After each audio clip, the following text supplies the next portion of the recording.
Hello friends, this is Pinky. Welcome to logical thinking. I hope आप सब अच्छे होंगे, मस्त होंगे, तंदुरुस्त होंगे। आज का जो हमारा प्रैक्टिस सेशन है वो 10 है और ये जो मैराथन है ये 7 हो जाएगी। अगर आपने सारी ही वीडियो देखी है, इसके साथ जो हमारी मैराथन है ये 7 होगी, तो इसका मतलब हम कितना 6 के एक टॉपिक है, मतलब एक मैराथन हमारी 60 क्वेश्चन की है। तो अगर हम 7 से मल्टीप्लाई करेंगे तो 420 हमारे क्वेश्चन कंप्लीट हो जाएंगे। ओके, अभी तो आपके दिन बचे हुए हैं तो और हो जाएंगे, तो इसका मतलब आपकी बहुत अच्छी प्रैक्टिस हो जाएगी अगर आपने सारे ही मैराथन देखी है तो। अब देखो, जो हमारा फर्स्ट क्वेश्चन है वो हम स्टार्ट कर देते हैं। देखो क्या है फर्स्ट क्वेश्चन, क्या दे रखा है हमें यहाँ पे। एक समांतर चतुर्भुज की कितनी सीमित रेखाएं होती है। ये आपको ध्यान होना चाहिए कि एक समांतर चतुर्भुज की हमारी दो ही क्या होती है, सीमित रेखाएं होती है। ओके, नेक्स्ट देखते हैं। वह छोटी से छोटी संख्या जो पूर्ण वर्ग को 10, 12 और 15 और 18 से विभाज्य हो। आपको एक पूर्ण वर्ग संख्या देखनी है, तो पूर्ण वर्ग देखनी है तो हमें इनका क्या लेना होगा, यहाँ पे एलसीएम लेना होगा। ठीक है, 2 से काटेंगे तो 2 5 10, 2 6 12 और 15 नहीं जाएगा, 2 9 18। अब देखो 3 से काट लो इसको, 3 से करेंगे तो 5 आ जाएगा, 3 दूनी 6, 3 5 15 और 3 3 9। 5 से करोगे तो आपका 1 आ जाएगा, 2 आ जाएगा, 1 आ जाएगा और 3 आ जाएगा। अब देखो यहाँ पे अगर आप ध्यान से देखो तो देखो 2 इंटू 2 है, फिर आपका 3 इंटू 3 भी है, लेकिन 5 नहीं है, 5 का मल्टीपल नहीं है। बट इनकी मल्टीप्लाई कितनी आ रही है ये देखो, 5 से करेंगे तो 20 आ जाएगा और 4 से करें 9 से करेंगे तो 18, कितना आ जाएगा 180। कितनी ज़रूरत है आपको, 5 की ज़रूरत है। अगर आपका 5 और हो जाए तो ये जो नंबर है ये पूर्ण वर्ग बन जाएगा, इनका जो एलसीएम है ना वो पूर्ण वर्ग बन जाएगा। तो इसको अगर 5 से मल्टीप्लाई करा देंगे तो 0 8 5 40, 4 और 9 कितना आ जाएगा 900। आपका मैंने कई बार ये क्वेश्चन देखा है, चाहे आपका सीटेट लगा लो चाहे आपका एस्टेट लगा लो, लगभग आपका जो एलसीएम है ना उसमें अगर आपको परफेक्ट स्केयर निकालना है तो वो 900 ही आता है। देखो ये बाई चांस होगा कभी आपका और आ जाए, तो ये मत कहना मैम ने ये बताया था हमने 900 कर दिया। ठीक है, करके जरूर देख लेना। बट मैंने बहुत ज़्यादा क्वेश्चन कराए हैं, उसके अकॉर्डिंग से मेरा हमेशा 900 ही आता है और आंसर भी आपका 900 ही होता है। ओके, नेक्स्ट देखते हैं नेक्स्ट क्वेश्चन क्या है।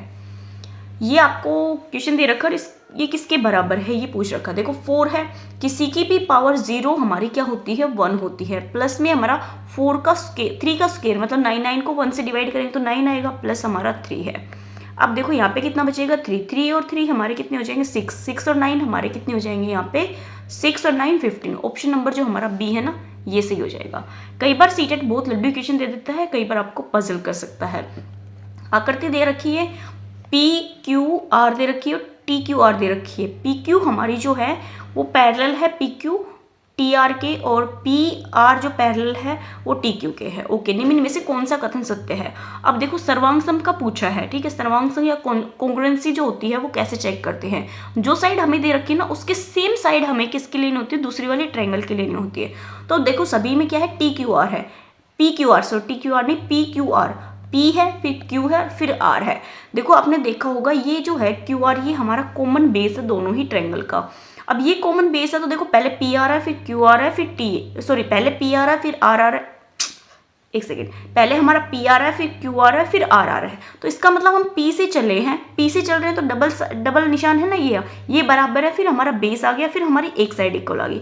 सेम हमें दूसरी ट्रायंगल में करना है। अब देखो यहाँ से चलोगे आपको टी से चलोगे तो डबल साइन आ गया, फिर हमारा बेस आ जाएगा, फिर हमारी ये ट्रायंगल आ जाए। तो इसका मतलब टी आर क्यू इक्वल किस सर्वांग सम होगा ये आर पी क्यू आर के। तो पी क्यू आर तो सभी में है और जो दूसरी ट्रायंगल है वो टी आर क्यू, ये तो गलत है। ठीक है, क्यू तो बनेगा नहीं आर से, T Q R. Option number जो हमारा डी है ना ये सही हो जाएगा। जोन सी साइड जिस ट्रायंगल की पूछी जाए सेम आपकी दूसरी वाली ट्रायंगल होगी। ओके, नेक्स्ट देखते हैं नेक्स्ट क्वेश्चन। संख्या दे रखी है 3 की पावर 98 को 5 से विभाजित करने पर शेष पूछा है। अब देखो 3 की पावर 98 है, जो पावर है उसको डिवाइड करते हैं 4 से तो कितना बचेगा यहाँ पे 4 से करेंगे तो 18, 4 चौक 16, 2 बचेगा। 3 की पावर 2 हमारी कितनी हो जाएगी 9 को 5 से डिवाइड करेंगे तो हमारा जो रिमाइंडर है वो कितना बचेगा 4। ऑप्शन नंबर हमारा यहाँ पे सी सही हो जाएगा। नेक्स्ट देखते हैं, निम्न में से कौन सी सबसे छोटी भिन्न है। सबसे छोटी भिन्न पूछी है, यहाँ पे देखो कितना आ जाएगा ये 1 का डिफरेंस है, यहाँ पे भी 1 का डिफरेंस है, और यहाँ पे भी 1 का डिफरेंस है, और यहाँ पे भी 1 का। अगर हमारा डिफरेंस सेम है तो जो सबसे ऊपर जो सबसे नंबर छोटा होगा ना वो छोटी टर्म होगी, और जो आपका बड़ा होगा वो बड़ी। अब इसमें सबसे छोटी पूछिए तो ऑप्शन नंबर हमारा यहाँ पे ए सही हो जाएगा। अगर इसी क्वेश्चन में सबसे बड़ी पूछिए तो हमारा ऑप्शन यहाँ पे बी हो जाता। ओके, नेक्स्ट देखते हैं। नेक्स्ट, एक विद्यार्थी उदाहरणों का अवलोकन करता है। 10 का स्क्वायर वो क्या लिख दे, 5 + 5 का स्क्वायर, और यहाँ पे इसने ये जो ए स्क्वायर प्लस में हमारा 2ab + b स्क्वायर का फॉर्मूला लगा के इसने ओपन कर लिया। ठीक है, 4 का भी ऐसे कर लिया, 8 का भी, और 10 को इसने कई तरीके से लिखा है और फॉर्मूला लगा के ओपन कर रहा है। तो जो निष्कर्ष निकलता है ये a + b का होल स्क्वायर निकलता है। बिल्कुल, निष्कर्ष निकालने का उपयुक्त पद्धति क्या है? पद्धति क्या है? पहले वो एग्जाम्पल ले रहा है और फिर उसके बाद वो किस पे जा रहा है, फॉर्मूले पे जा रहा है। ये तो हो गए हमारे उदाहरण। ठीक है, उदाहरण हो गए, एग्जाम्पल हो गए, और फिर उसके बाद वो किस पे जा रहा है, फॉर्मूले पे जा रहा है। तो इसका मतलब ये आगमन विधि है। ओके, नेक्स्ट देखते हैं। क्षेत्रमिति इकाई का योगात्मक आकलन खालिस्तान के द्वारा किया जाता है। जो आपकी क्षेत्रमिति होती है उसका आकलन कैसे किया जाता है? गणित प्रयोगशाला विधि में, पेपर पेंसिल परीक्षण से, आईसीटी गतिविधि से, या परियोजना विधि। देखो परियोजना से होगा, आईसीटी नहीं। हम जो एरिया निकालते हैं वो पेपर पेंसिल से निकालते हैं। ऑप्शन नंबर हमारा यहाँ पे बी सही हो जाएगा। नेक्स्ट देखते हैं। कक्षा 9 में निर्देशांक ज्यामिति, मतलब आपकी कोऑर्डिनेट ज्योमेट्री है, उसका परिचय कराने के लिए उपयुक्त उपागम क्या है? रोल प्ले है या प्रौद्योगिक समाकलन का उपयोग करते हुए निर्देशांक? बिल्कुल, जो आपका ऑप्शन नंबर बी है ना, ये सही है, समस्या नहीं, व्याख्या भी नहीं। ऑप्शन नंबर हमारे यहाँ पे बी सही हो जाएगा। नेक्स्ट देखते हैं। अंकुर को परीक्षा में रैखिक समीकरण पर आधारित शब्दों में दी गई समस्या में 0 अंक मिलता है। शिक्षक जानता है कि एक रैखिक समीकरण को सही तरीके से हल कर सकता है। शिक्षक को उसकी रिपोर्ट टिप्पणी लिखनी चाहिए। अंकुर को रैखिक समीकरण की संकल्पना पूरी तरह से समझ में नहीं आई, ये लिखना चाहिए। अंकुर को प्रश्न की भाषा समझने में कठिनाई होती है, लेकिन उसके पास समीकरण को हल करने का कौशल है। बिल्कुल, जो आपका अंकुर है ना, उसको है ना, जो आपकी लैंग्वेज है उसको समझने में कठिनाई होती है, बट उसके पास जो समीकरण होते हैं जो हमारे यहाँ पे, उनको हल करने का कौशल उसके पास है। अंकुर को एकाग्रता की कमी है नहीं। अंकुर घर पर न हो तो पढ़ता है और नहीं अभ्यास नहीं। ऑप्शन नंबर जो आपका बी है ना, ये सही हो जाएगा। ओके, नेक्स्ट देखते हैं। अनुपात और समानुपात पढ़ाते समय सुश्री रमा स्क्रीन पर कुछ कंप्यूटर संक्रिया दर्शाती है। ठीक है, प्रदर्शित करती है, दर्शाती है। कॉपी एंड पेस्ट और कॉपी एंड एनालाइज या कॉपी एंड रिड्यूस, यह गतिविधि हो सकती है। मतलब वो क्या कर रही है, कॉपी पेस्ट कर रही है, कॉपी एंड एनलार्ज कर रही है, मतलब क्या कर रही है वो, इस गतिविधि से क्या कर रही है? विषय वस्तु परिचय गतिविधि है, रूपात्मक आकलन गतिविधि है, समय व्यतीत कर रही है, नहीं ऐसा कोई है। अनुपात को प्रस्तुत करने के लिए विषय वस्तु पूर्व गतिविधि है। ओके, ऑप्शन नंबर जो हमारा डी है ना, ये है। देखो, अनुपात और समानुपात पढ़ाने के लिए, मतलब रेशियो और प्रोपोर्शनल पढ़ाने से पहले वो अपने जो, उससे पहले मतलब क्लास में जाने से पहले जो आपकी प्री होती है ना, उसकी क्या कर रही है, वो गतिविधि कर रही है, मतलब क्रिया प्रक्रिया कर रही है, जिसको हम बोल देते हैं यहाँ पे, मतलब एक्टिविटी कर रही है। ओके, नेक्स्ट देखते हैं। सलमान ये -3 और -7 को ऐड कर देता है। जो सिंबल है वो किसका लगाता है, प्लस का, हल करता है। तो ये त्रुटि का कारण क्या है? क्या है यहाँ पे, सलमान का पूर्णांकों के योगफल की संकल्पना स्पष्ट नहीं है। नहीं, योगफल की तो है उसको, देखो नाम क्या है, सलमान। सलमान को इतना छोटा सा क्वेश्चन नहीं आता, मजाक कर रही हूँ। सलमान को समान प्रकार की समस्याओं को हल करने के लिए अभ्यास की आवश्यकता है। ओके, सलमान को पूर्णांकों के गुणांक की संकल्पना समझ में नहीं आई। ओके, सलमान लापरवाह है। तो इसमें से कौन सा क्वेश्चन, कौन सा आंसर आपका सही हो जाएगा? जो आपका सलमान है ना, उसको पूर्णांकों के योगफल की संकल्पना स्पष्ट नहीं है। मतलब जब आपका योग होता है, माइनस के सिंबल है तो योग होगा, बट जो सिंबल आएगा वो किसका आएगा, माइनस का। तो इस चीज की उसको समझ नहीं है। ऑप्शन नंबर हमारा यहाँ पे ए सही हो जाएगा। नेक्स्ट देखते हैं, नेक्स्ट क्वेश्चन क्या है। समस्या समाधान पद्धति, पुनरावृत्ति और स्मरण के द्वारा गतिविधि, निष्कर्ष, परिभाषाओं की संकल्पनाओं को पढ़ना, गणित के विकास को ऐतिहासिक, सामाजिक और सांस्कृतिक संदर्भ में पढ़ना, विद्यार्थियों को खुली समझ वाले बनाते हुए उनमें गणितीय प्रवृत्ति, प्रवीणता, सृजनात्मकता और खोज परक अन्वेषण चिंतन को विकसित करना। ओके, ऑप्शन नंबर जो हमारा सी है ना, इसमें सारी ही चीज बता दी। जबकि समस्या समाधान है मैथ से रिलेटेड, उसको आप कैसे यहाँ पे सोल्व कर सकते हो। ओके, ऑप्शन नंबर आपको डी यहाँ पे पढ़ने की जरूरत नहीं, क्योंकि ऑप्शन सी आपका बहुत बेस्ट है, इसमें सारी चीजें हैं। ओके, नेक्स्ट देखते हैं। अब देखो n संख्याएं दी गई हैं, यहाँ पे n जो है वो ग्रेटर देन 1 है, तो इसमें से एक संख्या 1 - 1/n है, तो से सभी एक है, तो इन संख्याओं का माध्य बताइए। अब देखो माध्य बताना है और एक संख्या क्या है 1 - 1/n है, और टोटल आपका कितना है यहाँ पे n संख्याएं हैं, तो आपका माध्य ये निकलता है प्लस में हमारा n - 1 हो जाएगा, क्योंकि एक आपका क्या है यहाँ पे लेस है। ठीक है, तो यहाँ पे क्या हो जाएगा, ये तो कैंसिल आउट हो जाएगा, तो n + 1/n आ जाएगा, सॉरी ये माइनस होगा, अपोन में n आ जाएगा। इसका एलसीएम लेंगे तो हमारा n² आ जाएगा, और n² n कॉमन ले लेंगे तो n कैंसिल आउट हो जाएगा, यहाँ पे 1 - 1/n² हमारा आंसर आ जाएगा। इसके आंसर यहाँ पे नहीं लिखे गए हैं, बट आपका 1 - 1/n² आंसर हो जाएगा। ओके, नेक्स्ट देखते हैं। श्री मनीषा स्मिमिति के संकल्पना को स्पष्ट करते हुए बहुत सारे हस्तचालनों, गणित प्रयोगशाला गतिविधियों तथा आईसीटी गतिविधियों का प्रयोग करती है। तो श्री मनीषा क्या कर रही है, अपने विद्यार्थियों में प्रसिद्ध होना चाहती है? नहीं। समय व्यतीत कर रही है, समय व्यतीत कौन कर रही है? केवल गतिबोधक विद्यार्थियों को संतुष्ट करना चाहती है? नहीं। सभी अधिगम शैली वाले विद्यार्थियों को संतुष्ट करना चाहती है। ऑप्शन नंबर हमारे यहाँ पे डी है ना, ये बेस्ट है, ये सही हो जाएगा। ओके, नेक्स्ट देखते हैं। 45 का क्या है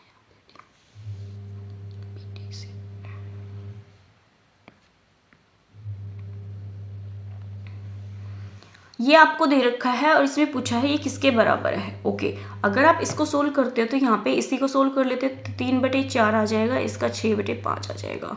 कितना आ जाएगा? 36, 18 और 5 के 20। ये किसके इक्वल आएगा ये पूछ रखा है। ओके, यहाँ पे अगर हम डिवाइड करेंगे तो 3 डिवाइड आ जाएगा और 4/5 आ जाएगा, 4/5 आ जाएगा, इसका आ जाएगा 1/6 और करेंगे तो कितना आ जाएगा, ये हमारा 3 डिवाइड की मल्टीप्लाई कर देते हैं 5, 6 अपोन में हमारा कितना आ जाएगा 4। अब देखो 2 आ जाएगा, यहाँ पे 3 आ जाएगा, तो ये तो हमारा इक्वल किसी हालत में नहीं आएगा। तो बी तो हमारा इक्वल है ही नहीं, तो मतलब यहाँ ये तो कट जाएगा और सभी भी नहीं होगा, तो या तो ए होगा या आपका डी होगा। ठीक है, या तो सी होगा या डी होगा। अब देखो इसको ओपन करते 3 डिवाइड आ जाएगा और 4/5 आ जाएगा और इसका करेंगे तो कितना जाएगा 1/6। अब इसको और करेंगे 3 × 4 5/6, 5 × 6 अपोन में 4 आ जाएगा। रेसिप्रोकल कर देते हैं ना डिवाइड में, तो ये भी देखो आपका यहाँ पे 20 तो किसी हालत में भी नहीं आएगा, तो डी भी नहीं है, तो इसका मतलब सी भी नहीं है, इसका मतलब डी हो सकता है। तो देखो 3 डिवाइड आ जाएगा, 4 आ जाएगा और ये इंटू 5/6 आ जाएगा। ठीक है, इसको और करेंगे तो 3 × 6 अपोन में 4 × 5। ओके, 36, 18 और 5 के 20। ऑप्शन नंबर हमारे यहाँ पे बी सही होगा। देखो आपको कभी भी है ना ऐसा क्वेश्चन मिले जिसमें हमें इक्वल दिखाना और मतलब ये सोल्व करके दे रखा, तो हमेशा है ना एक तो फर्स्ट वाले को सोल्व कर लेना और एक हमेशा लास्ट वाले को सोल्व करना। आपका 90% लास्ट वाला होता है, क्योंकि उस तक पहुंचने में हमें यहाँ पे बीच में जो टाइम वेस्ट हो जाता है। ओके, एग्जामिनर क्या करता है, लास्ट वाला ही मैच कराता है। नेक्स्ट देखते हैं, नेक्स्ट क्वेश्चन क्या है। सीमा, अनीशा, आशा, टैनी को व्यंजक दिए गए हैं, उत्तर सही दर्शाते हैं, मतलब इनमें से किसका उत्तर आपका सही है ये देखना है। अब देखो 4 1 मल्टीप्लाई आपका कितना हो जाएगा, 4 प्लस में हमारा 2 से करेंगे तो कितना आ जाएगा 4, 8। सीमा ही सही है और तो देखने की जरूरत नहीं है, क्योंकि एक ही सही है तो इसका मतलब सीमा सही है। ऑप्शन नंबर हमारे यहाँ पे डी सही हो जाएगा। नेक्स्ट देखते हैं, ये आकृति दे रखा है। पाइथागोरस थ्योरम पर आधारित सवाल को हल करते समय एक शिक्षक निम्नलिखित त्रिभुज ABC बनाती है। ओके, राजन तर्क करता है कि त्रिभुज ABC सही तरीके से नहीं बनाया गया है, इसे बनाने का तरीका आपका ये है। ये थोड़ा सा कट गया है, इसने ऐसे बताई है आपकी पाइथागोरस जो आपकी बनती है ना ABCD, ABC ये भी है। तो ये किस गलत धारणा इसलिए है, क्योंकि गलत धारणा किस लिए है ये पूछा है। उसके शिक्षक ने हमेशा इसी तरह की त्रिभुज बनाई होगी। अच्छा, वह लेखन अक्षमता से ग्रस्त है। शिक्षक गलत कोई बताएगा, शिक्षक तो सही बताएगा, उसमें विश्लेषणात्मक क्षमता नहीं है, ऐसा कोई है। ज्यामिति अंकलित नहीं। ऑप्शन नंबर आप जो आपका बी है ना ये गलत होगा। इसमें डिस्ग्राफिया से ग्रसित हो सकता है, क्योंकि जो बनाने वाले ग्राफिया मतलब लिखने में आपका कुछ भी आ सकता है। ओके, नेक्स्ट देखते हैं। अब देखो ये संकेत दे रखा है और इनका प्रयोग करना है और आपने इसका आंसर देना है। अब अगर ट्रायंगल है तो ट्रायंगल का होता है हमारे यहाँ पे a+4 करना है। अगर आपका स्क्वायर है, स्क्वायर में b है तो उसका b² करना है। ओके, अब हमारे यहाँ पे क्या है, ट्रायंगल है। ट्रायंगल है तो ट्रायंगल में आपने 3 प्लस में 4 करना है और फिर इसका स्क्वायर करना है क्योंकि बाहर क्या आपका स्क्वायर है, प्लस 2 है ट्रायंगल में तो 2 है तो 2 + 4 हो जाएगा। फिर आपको माइनस करना है यहाँ पे ट्रायंगल और अंदर क्या है हमारा स्क्वायर, स्क्वायर मतलब 4 का स्क्वायर कितना हो जाएगा 16 और इसको ऐड कर देना है ट्रायंगल में तो +4 कर देंगे। ओके, यहाँ पे कितना हो गया 7, 7 का करेंगे तो कितना हो जाएगा 49, प्लस में 4 और 2 6 माइनस 16 और 4 कितने हो जाएंगे 20। अब देखो यहाँ पे कितना आ गया ये हमारा 55, 55 में से 20 जाएगा तो हमारा कितना बचेगा यहाँ पे 35। ऑप्शन नंबर हमारा यहाँ पे ए सही हो जाएगा। ओके, नेक्स्ट देखते हैं। जिन विद्यार्थियों को ज्यामिति शब्दावली और उनके अर्थ समझने में कठिनाई होती है उनकी सहायता करने के लिए शिक्षक को क्या करना चाहिए, अधिक से अधिक गतिविधियों का प्रयोग करना चाहिए, जैसे वर्ग, पहेली, क्रॉसवर्ड, पजल, जिगजैग्सा पहेली आदि बनाना चाहिए। बिल्कुल ऑप्शन नंबर हमारा फर्स्ट ही काफ़ी अच्छा है। ज्यामिति परिभाषा दे दो और परीक्षा में लेनी चाहिए, नहीं। समूह चर्चाओं को प्रोत्साहित करना ये है ऑप्शन, लेकिन बच्चे को समूह चर्चा से है ना डिस्कस हो सकता है किसी टॉपिक को लेके समझना ना, जो कि हमारे क्या है ज्यामिति, उसके लिए ये बेस्ट नहीं है। तो ऑप्शन सी तो हमारा नहीं है। परिभाषा रटना तो है ही नहीं। ऑप्शन नंबर हमारे यहाँ पे ए से ही हो जाएगा और काफ़ी अच्छा क्वेश्चन है ये। नेक्स्ट देखते हैं, नेक्स्ट क्वेश्चन क्या है। ये आपको दे रखा है और यहाँ पे x² + y² निकालना है। ओके, अगर आप यहाँ पे इन दोनों में से x और y कॉमन ले लोगे तो यहाँ पे x बचेगा, फिर y बचेगा, फिर हमारा x + y और = 63 है। अब देखो इन दोनों में से हम क्या ले ले, x + y कॉमन ले ले तो यहाँ पे क्या बचेगा xy प्लस में 1 बचेगा, ये हमारा 63। xy की वैल्यू है वो 6 दे रखी है तो इसका मतलब 7, x + y हमारा कितना हो जाएगा यहाँ पे 63 - 7। ओके, x + y की वैल्यू क्या आ जाएगी यहाँ पे माइनस करेंगे तो हमारा कितना आ जाएगा 56 आ जाएगा, है ना। और वैल्यू किसकी निकालनी है हमें, x² + y²। x + y का होल स्क्वायर हमारे यहाँ पे क्या होता है, एक सेकेंड, हाँ जी मल्टीप्लाई को ही करनी थी। यहाँ पे देखो मिस्टेक कर गए ना हम, देखो ये स्टेप कितना बड़ा गलती कर गया और इससे पूरा क्वेश्चन खराब हो जाता। यहाँ पे xy है और इसको हम क्या लिख सकते हैं, यहाँ पे 6 लिख सकते हैं। तो ये x + y मल्टीप्लाई में क्या आ जाएगा 7 = 63। तो x + y हमारा कितना आ जाएगा 7 × 63 9 आएगा। तो यहाँ पे x + y का क्या आ जाएगा, x + y का होल स्क्वायर = हमारा a² + b² प्लस हमारा 2ab होता है। तो यहाँ पे x + y ये हमारा 9 है, 9 का स्क्वायर कितना हो जाएगा 81 = ये हमें चाहिए a² + b² चाहिए प्लस 2ab तो 6 हो जाएगा। 81 में से 6 दूरी कितना हो जाएंगे 12, माइनस करेंगे तो कितना आ जाएगा यहाँ पे 9 देखो यहाँ पे ऑप्शन नंबर सी से ही हो जाएगा, 9 बचेगा 7 1 69। ओके, नेक्स्ट देखते हैं। एक फलों की टोकरी में 3 संतरे, 2 सेब और 5 केले हैं। इनमें से एक फल यादृच्छ निकाला जाता है तो एक संतरा और एक केले होने की प्रायिकता क्या होगी। टोटल कितना है यहाँ पे 3 और 2 5 और 5 10। निकाल क्या रहे हो आप, एक संतरा और एक केला, एक संतरा और एक केला, मतलब आप सेब नहीं निकाल रहे तो संतरा और केला ही निकालो। 3 और 5, 3 और 5 कितने हो जाएंगे 8, 2 से काटेंगे तो 4 आएगा, 2 से काटेंगे तो 5, 5/4। ऑप्शन नंबर हमारे यहाँ पे डी सही हो जाएगा। ओके, नेक्स्ट देखते हैं।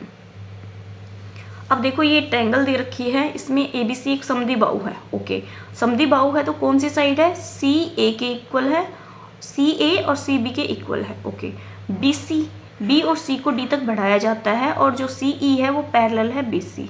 ओके, और यहाँ पे क्या दे रखे है, जो D है, जो हमारा D है वो 1/2E है, 1/2E है। ओके, तो यहाँ पे हम निकालें तो यहाँ पे क्या ले सकते हैं हम, जो 2D = हमारा E हो सकता है यहाँ पे। ओके, हो सकता है। अब देखो ये हमारा E को हम 2D लिख सकते हैं। ओके, अब देखो जो C एंगल है वो कितना दे रखा है 90 दे रखा है। अगर हम इस ट्रायंगल की बात करें CED की तो यहाँ पे एक एंगल तो हमारा 90 का, क्योंकि ये परपेंडिकुलर है, इसने दे भी रखा है यहाँ पे 90।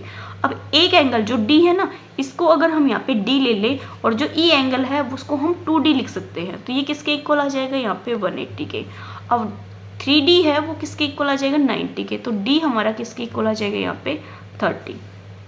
तो इसका मतलब जो D एंगल है वो हमारा 30 है और जो E एंगल है वो हमारा कितना हो गया यहाँ पे 60। ओके अगर ये 60 है तो ये दोनों क्या है, इसके पैरेलल है, तो ये ए और जो बी है वो भी हमारा 60 हो जाएगा, क्योंकि यहाँ पे ये दोनों साइड इक्वल है। ये 60 है, ये 60 है। एंगल कौन सा पूछा है आपसे, ए सी डी, ये बाहर वाला एंगल पूछा है, तो बाह्य एंगल अंदर वाले दोनों कोनों के इक्वल होता है, तो ये कितना हो जाएगा 120, 60 60 प्लस 120।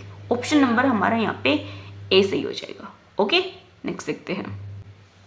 अब देखो ये क्वेश्चन दे रखा है, इसमें देखो कौन सा आपका ये वैल्यू दे रखी है और इनमें से कौन सी संख्या आपके इसके इक्वल नहीं है, नहीं पूछा है। ओके अगर यहाँ 3.75 है 10 की पावर -7 है, तो इसको सोल्व करेंगे तो आपका कितना आना चाहिए, यहाँ पे 7 है, यहाँ पे 2 और पावर आ जाएगी तो कितना हो जाएगा 9। तो यहाँ पे 1 2 3 4 5 6 7 8 9, 9 तो है, ए तो हमारा ठीक हो जाएगा, मतलब ये जो आपका नंबर है ना ये सही है। अब इसको भी 3.472 ये भी ठीक हो जाएगा। अब देखो ये भी 9 है तो ये भी ठीक हो जाए। 3/8 इंटू 10 की पावर 7 है, 3/8 ऑप्शन नंबर हमारे यहाँ पे 3/8 10 की पावर -7, सी सही हो जाएगा। ओके मतलब ये आपका इसके इक्वल नहीं आएगा और यही हमारा आंसर हो जाएगा। ओके नेक्स्ट देखते हैं। इसको अगर आप वैसे भी सोल्व करोगे ना तो भी आ जाएगा। अब देखो ये आपको दे रखे हैं माध्यांक, बहुलक और प्रसार का माध्य याद करना है।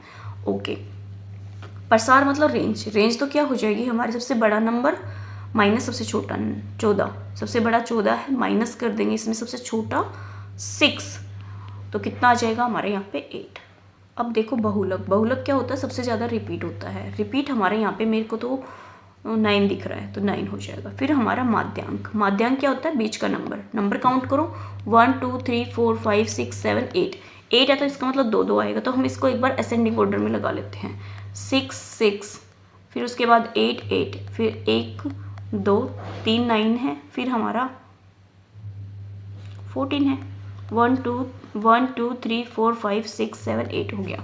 अब 8 है तो इसका मतलब 3 हम इधर से छोड़ देंगे और 3 इधर से छोड़ देंगे, ये 3 छूटेंगे लास्ट के, इन दो का सम करेंगे तो कितना आ जाएगा 8 और 9 हमारे कितने हो जाएंगे यहाँ पे 8 और 9 17, 17/2 करेंगे तो हमारा कितना हो जाएगा 2 8 16 और 2 5 10, 8.5 हो जाएगा। इनको ऐड करके इनका माध्य निकालना है, ठीक है। ओके और 9 और 8 हमारे कितने हो जाएंगे यहाँ पे 17, तो 17 प्लस में हम 8 5 करेंगे, 5 आ जाएगा, पॉइंट आ जाएगा, और 8 और 7 हमारे 15 हो जाएंगे, 2 25, 25 अपोन में हम 3 करेंगे, 3 से काटेंगे तो कितना आएगा 3 8 24 आ जाएगा, 1 बचेगा और 3 5 15, 8.5 ऑप्शन नंबर हमारे यहाँ पे डी सही हो जाएगा। ओके नेक्स्ट देखते हैं। यहाँ पे आपको ये दे रखा है और इसका एक गुणनखंड होगा। देखो यहाँ पे अगर आप ध्यान से देखोगे तो x² - y² प्लस में x + y - z² plus 2yz है और माइनस का z है, तो इसमें अगर ये वाली टर्म हमारी 2 है तो यहाँ पे x² प्लस में x + y और माइनस जेड के ले लेते हैं, और इन दोनों में से माइनस कॉमन ले लेंगे तो y² प्लस में हमारा z² प्लस में 2yz बचेगा, ठीक है। अगर इसको ओपन करेंगे तो x² प्लस में x y माइनस z, और इसको ले लेंगे तो y प्लस में z का होल स्क्वायर बन जाएगा। अगर आप इस क्वेश्चन को सोल्व करोगे ना, आप इसको और करना पड़ेगा, यहाँ पे प्लस माइनस करके आपको इसको करना पड़ेगा, तो इसका जो एक गुणनखंड आएगा वो हमारा क्या आ सकता है, ऐड करेंगे तो x - y प्लस में z कुछ करके आएगा, मतलब 3 टर्म, सॉरी z नहीं 4 टर्म में, क्योंकि 1 भी है ना तो 4 टर्म में आएगा, तो यहाँ पे क्या हो जाएगा हमारे यहाँ पे 1 भी आएगा +1 ऐसा करके कुछ आएगा। ऑप्शन अगर मैच करते हैं तो ठीक है, नहीं तो आपको ये इसमें प्लस माइनस करके सोल्व करना पड़ेगा। -z तो आएगा नहीं, ये भी नहीं आएगा, बी भी नहीं आएगा, दोनों माइनस में आएंगे नहीं, ऑप्शन नंबर हमारा यहाँ पे ए सही हो जाएगा। ओके नेक्स्ट देखते हैं। ये अगर प्लस माइनस करोगे ना तो आपको समझ आ जाएगा, ठीक है। अब देखो यहाँ पे मिनी संख्याएं दे रखी है 11 से 199 तक की, और इनमें पूछा है कि 2 कितनी बार आता है। इस टाइप के क्वेश्चन आपको ध्यान रखने पड़ेंगे, अगर टाइम बचता है तो आप लिख के देख लो, वरना आपका ट्रिकी तो है नहीं ये, तो इसका जो आंसर है वो 39 आ जाएगा। ओके नेक्स्ट देखते हैं। अब देखो ये मिसप्रिंट हो रहा है यहाँ पे, ठीक है, कोई बात नहीं। ये आलेख दे रखा है और क्या दे रखा है, दिए गए आलेख के अनुसार 2 कर्मागत महीनों में आटे सेल्स, आटे की जो बिक्री है उसमें सबसे अधिक था, मतलब बदलाव जो आया सबसे अधिक आटे का, और किसका पूछा है यहाँ पे, आटे का ही है, मतलब बदलाव पूछा है, चेंजेस सबसे ज़्यादा किस में है, तो सबसे ज़्यादा तो आपका अप्रैल है। ठीक है, अप्रैल के साथ किसका आ सकता है देखो। उसके बाद हमारा जो फरवरी है वो तो कितना है यहाँ पे 3.5, 4.75 और 3.5, तो ये हमारा 1.25 आएगा। ठीक है, फिर उसके बाद अगर हम देखें यहाँ पे चेंजेस 4.75 और मई का देखेंगे तो कितना आ जाएगा यहाँ पे 3.75, तो ये 1.00 मतलब 1% है। ओके, एक बार आंसर देख लेते हैं। आंसर तो दे ही नहीं रखा इसका मेरे अकॉर्डिंग, तो इसमें किस में आएगा अप्रैल। अप्रैल के साथ यहाँ पे क्या आ सकता है, मई या फरवरी। अप्रैल और जो मई है, सॉरी फरवरी है ना, इसका कॉम्बिनेशन आ सकता है। इन दोनों में सबसे ज़्यादा यहाँ पे सबसे कम और सबसे अधिक मेरे को दिख रहा है। ओके, मेरे अकॉर्डिंग तो यही होगा, बट इसका आंसर नहीं ले रखा है, कोई बात नहीं। नेक्स्ट देखते हैं, नेक्स्ट क्वेश्चन क्या है। दो धनात्मक संख्याएं दे रखी है, x और y व्युत्क्रमानुपाती है, मतलब x है और तो y क्या होगा 1/y। यदि 10% की वृद्धि की जाए, इसमें अगर 10% की वृद्धि की जाए तो 10% y में कमी होगी। 10% की वृद्धि है तो 10 1/10 हो जाएगा, इसकी जो वैल्यू है वो 1/10 हो जाएगी। 10 से कितना होगा 11। यहाँ पे कितने का डिफरेंस है 1 का, लेकिन इसमें y में कमी पूछे तो कमी कितनी है यहाँ पे 1 की, इंटू में हमारा 100, तो 100/11% आ सकता है। 100/11 ऑप्शन नंबर हमारा यहाँ पे बी सही हो जाएगा। ओके, नेक्स्ट, ये हमारे 30 क्वेश्चन कंप्लीट हो गए हैं। अब हम करते हैं नेक्स्ट सेट। देखो क्या दे रखा है, आधार x है के साथ त्रिभुज का क्षेत्रफल x इकाई के साथ वर्ग के क्षेत्रफल के बराबर, तो त्रिभुज का शीर्षलंब पूछा है। x अगर आधार है, अगर आपका आधार x है, ठीक है, और वर्ग का क्षेत्रफल होता है हमारा a²। त्रिभुज का क्षेत्रफल और वर्ग का, त्रिभुज का क्षेत्रफल क्या होता है 1/2 बेस इंटू हाइट होता है, और ये हमारा a² होता है। तो ये मान लो x² है, तो ये x² है, तो इसको भी x मान ले हाइट को, तो ये कैंसिल आउट हो जाएगा, तो 2x आ सकता है। h अगर ले लेंगे ना तो ये हमारा कितना हो सकता है यहाँ पे, 1 सेकेंड, अगर हमारा आधार का क्षेत्रफल 1/2 x इंटू एच हो जाएगा और वर्ग का हमारे यहाँ पे a² हो जाएगा, या हम कह सकते हैं x² हो जाएगा। ठीक है, तो ये कितना इकाई है, अगर यहाँ पे h की वैल्यू निकालेंगे तो 1x तो कैंसिल आउट हो जाएगा, ये 2 उधर चले जाएगा, 2x इकाई। ऑप्शन नंबर हमारा यहाँ पे ए सही हो जाएगा। ओके, नेक्स्ट देखते हैं। देखो सीटेट में है ना क्वेश्चन तो थोड़े अच्छे आते हैं, बट मतलब थोड़े सा हार्ड लगता है क्योंकि समझ में कम आते हैं। ठीक है, लेंदी होते हैं या आपको उस टाइप के क्वेश्चन कम सोल्व करने को मिलता है, लेकिन आप इन प्रैक्टिस सेट से निकल जाओगे जो प्रीवियस ईयर के हैं, फिर आपको कोई भी प्रॉब्लम नहीं आएगी। अब देखो इसका भी आपको गुणनखंड बनाना है, फैक्टर बनाना है। अब देखो ये क्वेश्चन मुझे तो देखते ही समझ आ गया, ये तो 5 का स्क्वायर बन जाएगा, ये इसका परफेक्ट स्क्वायर बन जाएगा, तो कितना बनेगा 5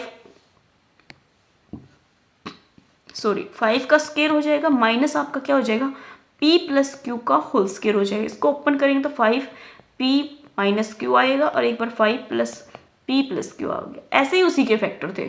ठीक है, अब देखो इसमें कौन सा आंसर हो जाएगा, है वो प्लस में है, तो इसका मतलब माइनस वाले तो होंगे नहीं, प्लस में है, ये हमारा माइनस प्लस में आ गया, तो ये भी नहीं है। ऑप्शन नंबर हमारे यहाँ पे डी सही हो जाएगा। ओके, नेक्स्ट देखते हैं। नेक्स्ट क्या है यहाँ पे 33 1/2%, 4/15 और 0.35 में सबसे बड़ा कौन सा है, सबसे बड़ा पूछा है, तो ये तो हमारा बड़ा हो नहीं सकता, नहीं मतलब छोटा है, ये तो बड़ा नहीं होगा। 100/3 हो जाएगा, और कितना हो जाएगा 33.5 हो जाएगा, और पॉइंट को हटाएंगे तो यहाँ पे कितना आ जाएगा 100 और ये 0, तो ये हमारा 0.335 होगा। ठीक है, अगर इसको करेंगे और ये करेंगे तो 0.35 हो गया। 4/15 है, इन दोनों में डिफरेंस कितने का है 11 का है।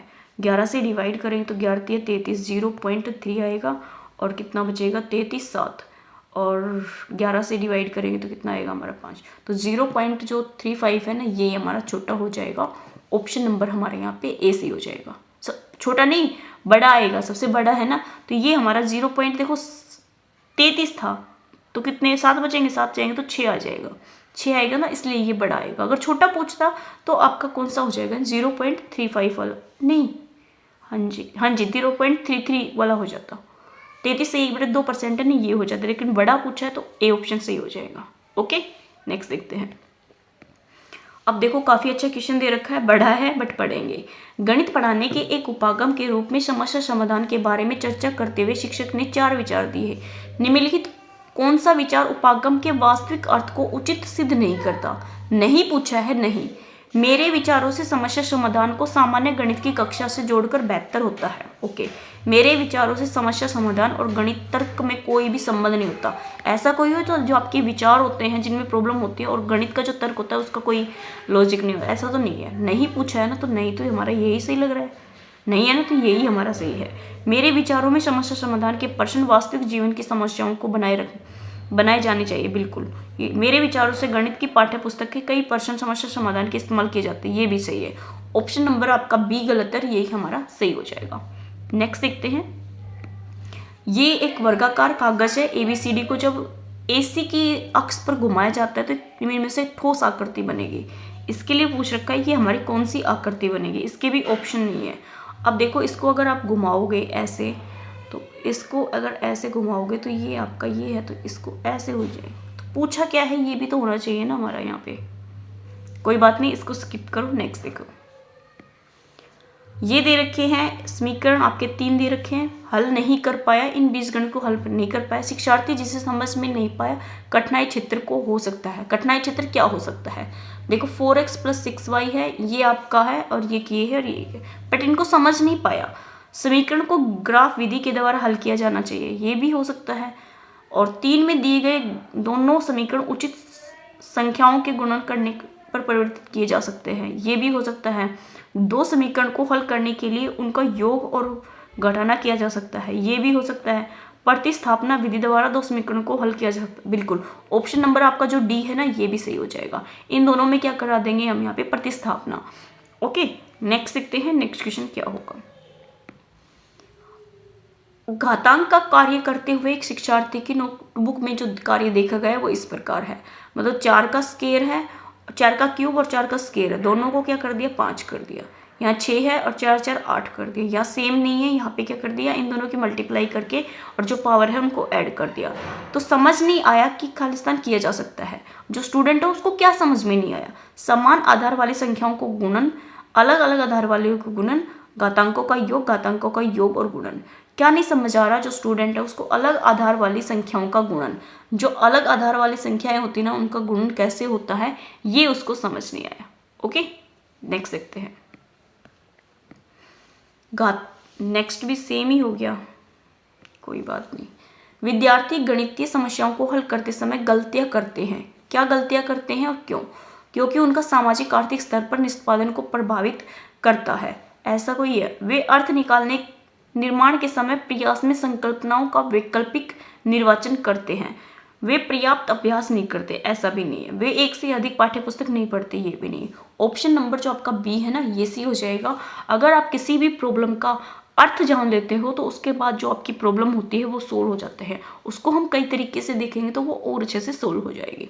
नेक्स्ट देखते हैं, नेक्स्ट क्वेश्चन क्या है। अब देखो, कागज मोड़ने की गतिविधि के साथ एक शिक्षक समांतर त्रिभुज के क्षेत्रफल से संबंध का चित्र बनाने की कोशिश करते हैं। निम्नलिखित में से कौन सा चरणों के रूपांतरण का सबसे अच्छा चित्रण है? मतलब जो आपका यहाँ पे दे रखे हैं, ये पूछा है समांतर चतुर्भुज के बारे में। क्षेत्रफल को अगर समझाना है तो सबसे अच्छा जो तरीका है वो पूछा है। ये आपकी एक समांतर चतुर्भुज है, इसको यहाँ से काट दिया, यहाँ से भी काट दिया, तो इससे जो त्रिभुज का क्या मतलब, त्रिभुज का तो कोई लेना देना नहीं है। अब देखो बी, ये हमारी समांतर चतुर्भुज है, इसको हमने डायगोनली काट दिया तो एक ट्रायंगल ये होगी और एक ट्रायंगल ये होगी। बिल्कुल, इन दोनों से जो है ट्रायंगल से हम एरिया समझा सकते हैं स्टूडेंट को बहुत अच्छे तरीके से, क्योंकि ये दोनों क्या होंगे, एक दूसरे के इक्वल होंगे। ऑप्शन नंबर हमारे यहाँ पे बी सही हो जाएगा। ये हमारा कोई भी तरीका नहीं है, इसको वर्ग बनाएंगे फिर हम इन दोनों को जोड़ेंगे, नहीं ये भी नहीं है, और ये तो आपका कट ही नहीं सकता। तो ऑप्शन नंबर हमारे यहाँ पे बी सही हो जाएगा और यही सही है। नेक्स्ट देखते हैं। आरोही क्रम में ए बी सी 3 प्राकृतिक संख्याएं हैं, तो आरोही क्रम में है तो ए, फिर बी, फिर हमारा सी। सी सबसे बड़ा होगा आरोही क्रम में, सबसे छोटा, फिर बड़ा, फिर बड़ा। अगर यहाँ पे 1, 2 और 3 ले लें तो इसके अकॉर्डिंग ऑप्शन चलते हैं। देखो ऑप्शन में मैंने आपको बताया है, अगर क्वेश्चन मिलता है तो हमें उल्टा चलना होता है। उल्टा चलेंगे तो क्या होता है, हमारा लास्ट का आंसर ज़्यादा मैच होने के चांसेस होते हैं। अब देखो यहाँ पे सी स्क्वायर करेंगे तो देखो हम यहाँ पे ही सोल्व कर रहे थे। सी स्क्वायर करेंगे तो कितना आ जाएगा 9, 9 माइनस ए का स्केयर इक्वल टू हमारे बी के स्केयर के हो जाएगा, 4 के नहीं होगा।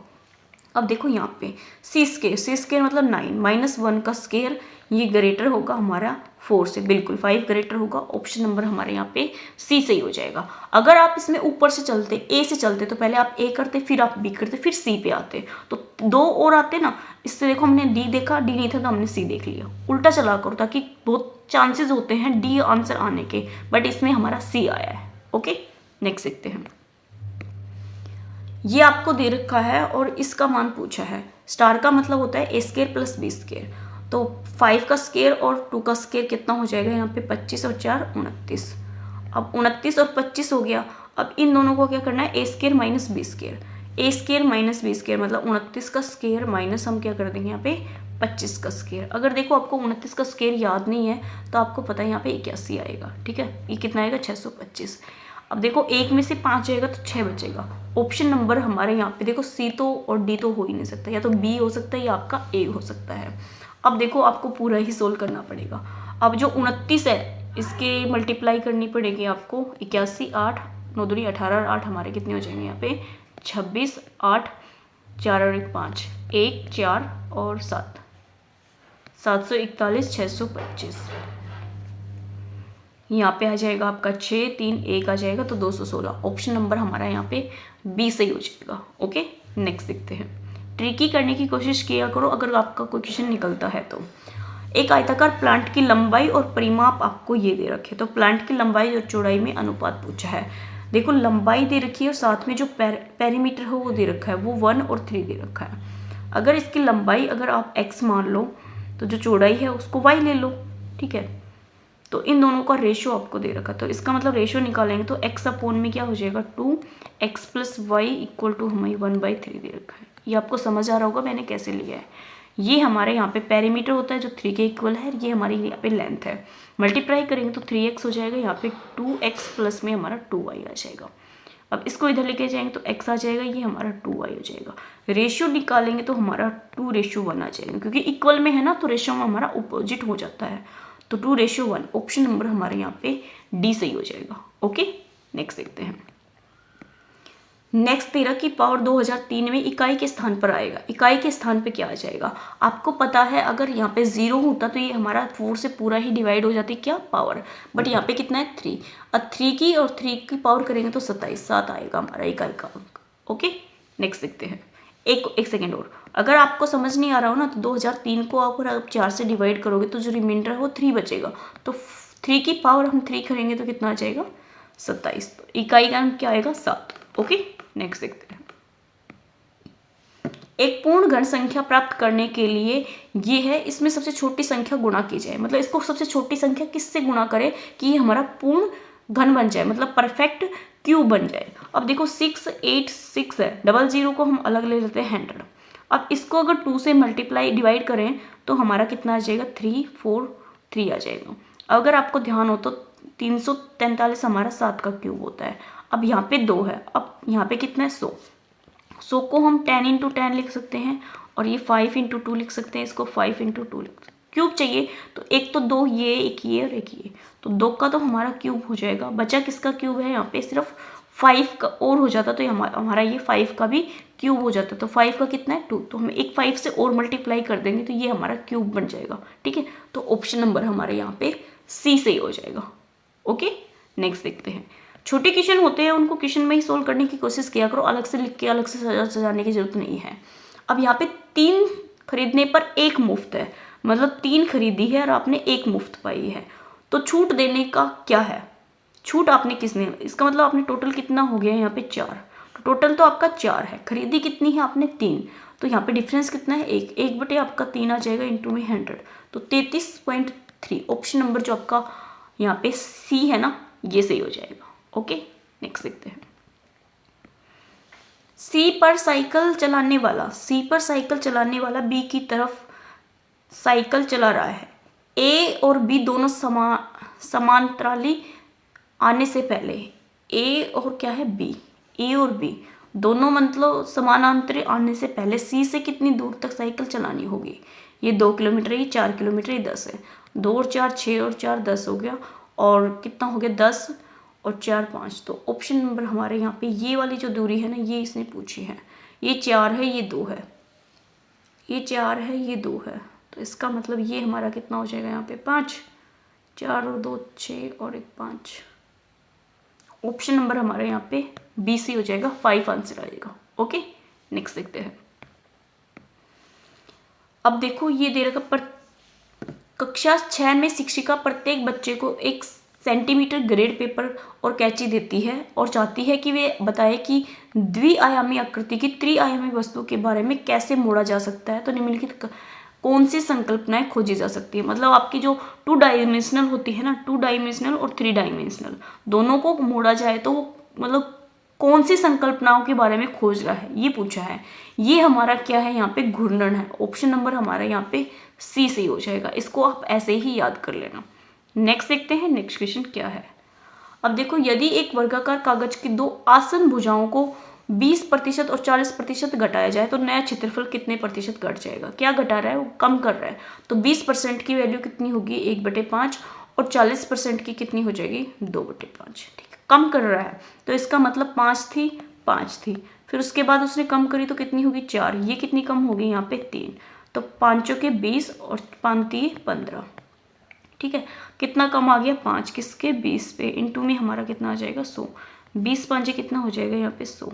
एक सेकेंड, कुछ गलत कर रहे हैं हम यहाँ पे, फिर से करती हूँ, कुछ ना कुछ मिस्टेक है। ठीक है, क्या है हमारा 20%। 20% की जो वैल्यू होती है वो हमारी कितनी होती है यहाँ पे, 1/5।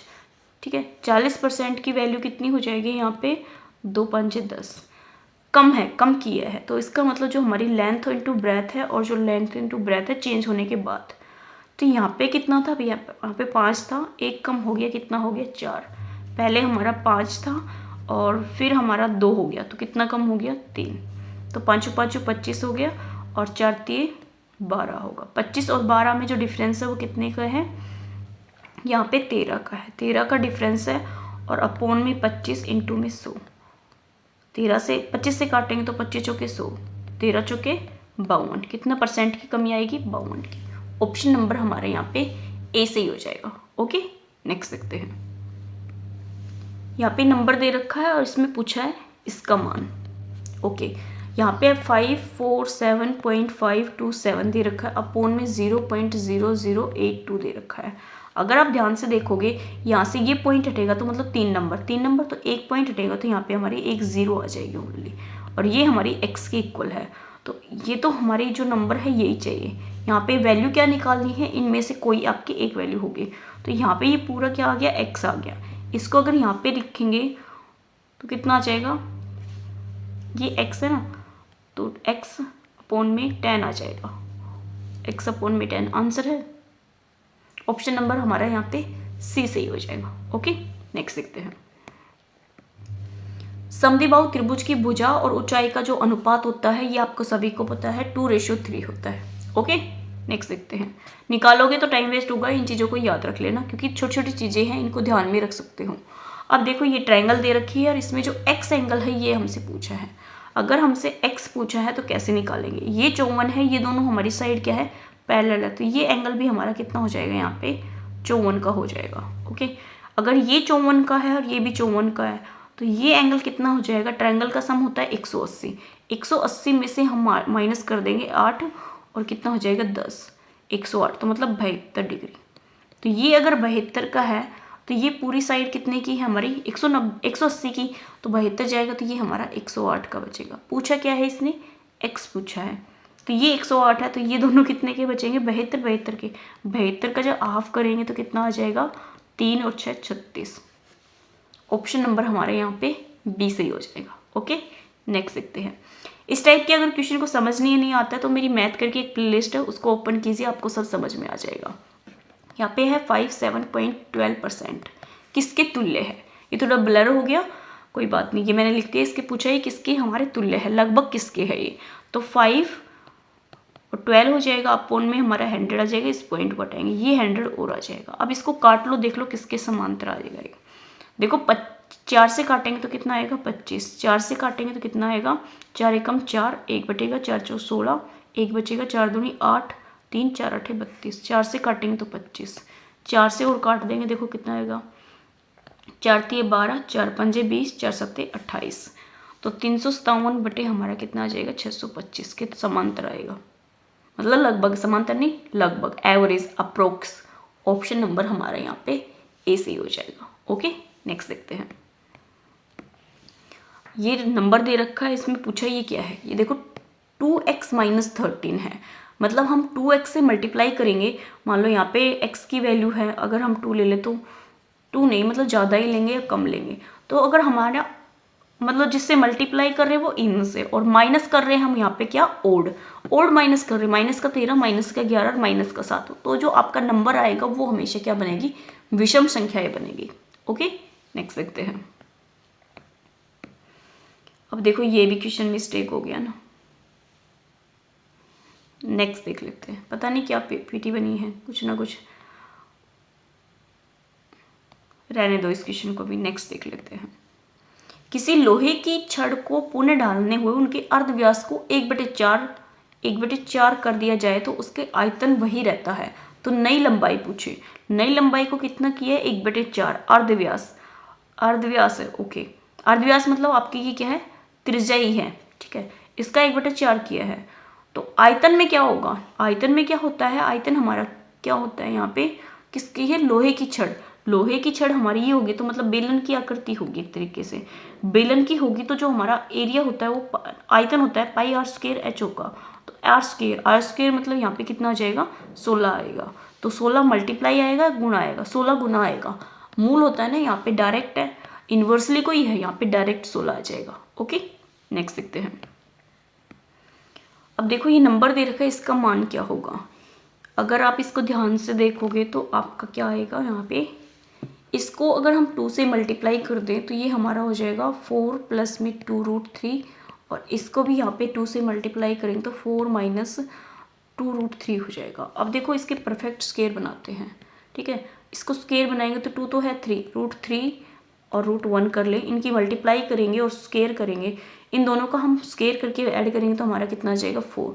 तो इसको हम क्या लिख सकते हैं, यहाँ पे स्क्वायर रूट आ जाएगा और √3 + 1 का होल स्क्वायर आ जाएगा, ठीक है। ये आपका माइनस भी बन जाएगा, तो ये प्लस √3 - 1 का होल स्क्वायर बन जाएगा। होल स्क्वायर से हमारा स्क्वायर रूट कैंसिल आउट हो जाएगा, √3 + 1 + √3 - 1, ये कैंसिल आउट हो जाएगा तो 2√3 आ जाएगा। ऑप्शन नंबर हमारा यहाँ पे बी सही हो जाएगा। ओके, नेक्स्ट देखते हैं।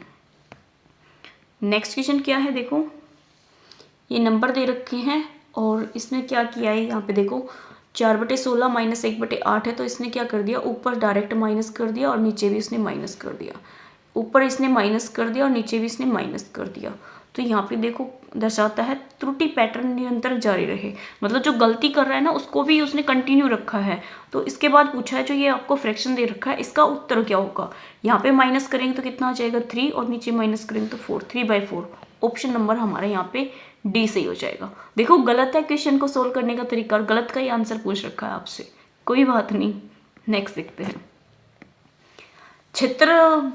क्षेत्रमिति पढ़ाते समय शिक्षक आगे पढ़ने से पहले बोर्ड पर सभी सूत्र लिख देता है।